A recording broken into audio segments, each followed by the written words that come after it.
Warhammer 40k Boltgun. What a name. Is it worth a buy? Let's read the words of the developer. Load up your bolt gun, stick your lips out and unleash the awesome Space Marine arsenal to blast your way through an explosion of sprites, pixels and blood in a perfect blend of Warhammer 40k frenetic gameplay and the stylish visuals of 90s retro. So what do you mean stylish visuals? They look like puke.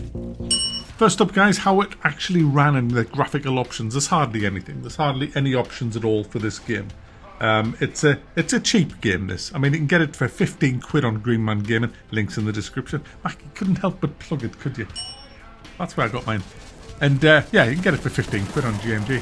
And I highly recommend you go and buy it, because this game is bloody great. No wonder it's overwhelmingly positive on Steam. It's an absolute belter of a game. I love it because of a few reasons, really. The first reason is you don't have to have it looking horrible and pixelated. There's two little sliders that you can just move to get it looking a little bit more sharper. It still doesn't look fantastic, but it's trying to, it's trying to look like a 90s shooter, so it is what it is. The game itself is just frantic first-person mayhem. You start off with your bolt gun. In fact, to be honest, the bolter, which is your first weapon. You know how, like in the 90s shooters, you get the pistol, which was just like pew pew shit. Well, you get a bolt gun in this that's anything but shit. I've been using it all the way through. Even had a bit of a pop of the boss with it. It's just a beautiful, beautiful weapon. You then get a shotgun. Then you get this plasma kind of gun, and then you get this lips-out machine gun. Well, it's a fully auto bolt. I don't know what it is, because I don't have, a Marvel t-shirt and a girlfriend with long blue hair, and I don't visit Game Workshop every Saturday. All I know is the Emperor likes it, and the Emperor says, stick your lips out, Mac, when you fire it.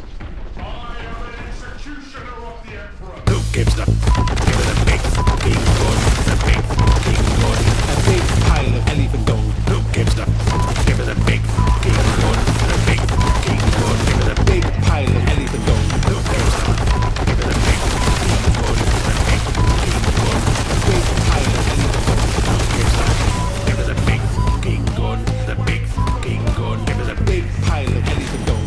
There's 3 chapters to this, and I played it through on medium, but I've only just got the game today, so I haven't finished the game. It's around about 8 or 9 hours, I believe, of actual game in this. And some of the levels are fantastic. Not all of them. Some of the levels are awful, but a lot of the vast majority of the levels that I've played have been really, really good fun. The enemy AI is a bit dodgy. They're very static, a lot of the enemies, and the animations on them are just woeful when they get really close to you. But guys, for blasting through levels with lips out machine gunning beautifulness, this game has it all. It has loads of different power-ups, loads of secrets on the levels. The levels remind me of the early Doom games and the Quakes with your secrets and your Wolfensteins, your Hexens, Heretics, all of that kind of stuff. It's right out of that pedigree, and that's what I like about it. And it's so frantic and fast. And the gunplay is really good. The sounds are awesome. The movement's good. You've got a dash movement. And if you really, really want to crank not the volume, you should crank the volume. But if you really want to turn the difficulty right up, you need to kind of know which gun to use on which enemy. Every time you get an enemy in your crosshairs, you'll see just to the right of the enemy kind of that's targeted, there'll be a little bit of information telling them whether the gun that you're firing is doing much damage to them or not. So you have to you don't have to, that's the beauty of it. You can just go on medium difficulty, it doesn't care. Who cares what gun you're using on which enemy? You can just blast away and every gun is effective against all the weapons. Some are obviously still better than others, but if you go down to the hard and the extremis or whatever it is, the top difficulty, you're going to need to use the right weapon on the right enemy. Now that's what I would call f***ing about. Now when you have games like this, you don't want to be faffing and f***ing about with shit like that. What you want to do is pick a big f***ing gun, stick your lips out and go f***ing mental. And that's what I like it. That's why this game gets a thumb up.